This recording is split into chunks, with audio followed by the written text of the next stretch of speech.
technologically advanced the community is. Particularly, we think that these boomers and other folks are not technologically savvy. Their grandkids know a lot. And when they want to learn something, they ask. So we haven't found a tremendous resistance to people who are older participating on Mytopia Cafe.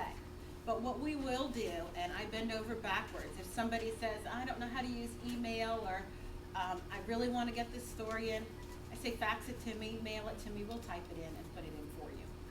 We go out of our way to make sure that we accommodate people who may not be familiar with the technology so that they can still participate even though they may not know how to use them. And we do that on a regular basis, getting that kind of news and information from people via disc, via photos. They say, we'd like for this to appear in the newspaper. We say, okay, we scanned it and we put it on Mytopia Cafe for you.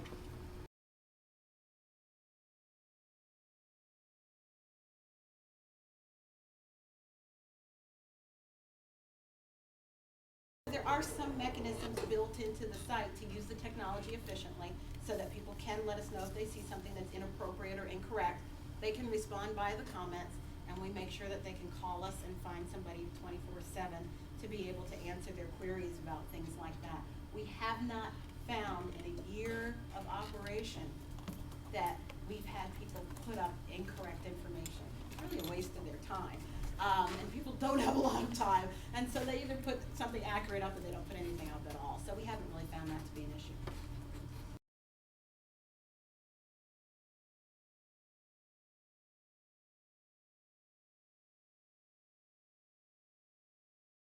Best practices, some of you may have done some research, but one of the things that's critical that a lot of newspapers and other folks that start this kind of effort don't understand.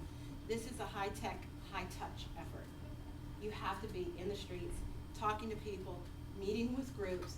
I go to Rotary clubs, I go to schools, I go to churches, I go wherever I can go to talk about Mytopia Cafe and introduce them to the technology.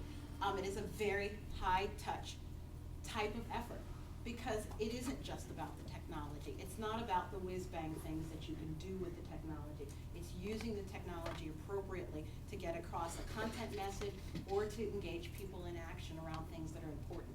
And so I would say if it's the one best practice that people need to understand is that you have to be in and of the community, engaged in the community at a very street level in order for an effort like this to survive.